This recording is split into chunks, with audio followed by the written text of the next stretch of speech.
SHL is a well-known global provider of assessment tests. Candidates like you are often asked to take SHL tests as part of an employer's recruitment process. SHL tests include verbal reasoning, numerical reasoning, inductive reasoning, and mechanical reasoning, amongst other variants. We're going to explain how these tests work, what you can do to prepare, and then direct you towards some practice tests so that nothing comes as a big surprise on the day. SHL Test 101. SHL aptitude tests are a way for a potential employer to estimate your maximum ability level. By taking the measure of a candidate's potential and then comparing that to the average level of a reference or norm group, businesses believe they will have a better idea of who is cut out for the day-to-day work involved in the role. The norm group is typically made up of individuals with similar characteristics, for example, age, nationality, or education level. A candidate's ability is calculated relative to this norm group and then compared to a predefined cutoff point. The cutoff point represents the minimum ability needed to be successful in a particular job role or department function. Let's talk about how to pass the test. Number 1, practice, practice, practice. Psychometric tests can be different from most other forms of testing. They can be abstract, layered, and littered with red herrings. To demonstrate your true aptitude, you'll have to become familiar with the general approach, types of questions, and time limits before taking your test. Make sure to prepare with practice tests before sitting the real thing. Number 2, learn the basics.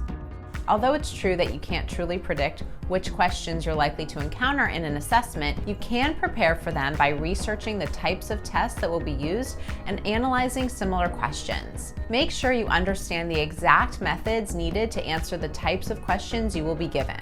Number 3, use time management.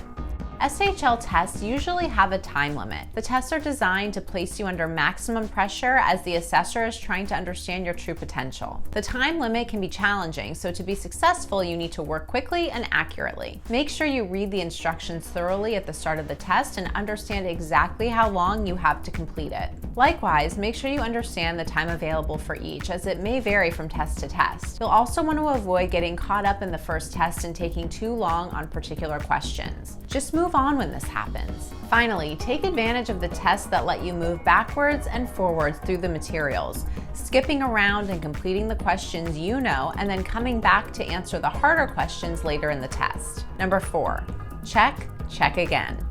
Make sure you understand the instructions for the test and then scrutinize each question. Check your workings and your answer selections before moving on. Number 5, prepare properly.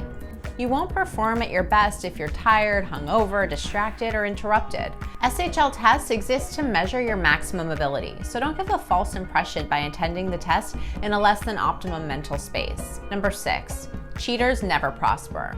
It may be tempting to cheat on SHL tests, for example, by having someone help you if you're taking the test at home. But the chances are, if you can't pass the test on your own, the job may not be right for you anyway. Give the test your best shot on your own. Do you need more practice? Come try some practice psychometric tests and check out more of our website for helpful tips, tricks, and testing strategies. Thanks for watching. If you like this video, be sure to give it a like, leave a comment, and subscribe.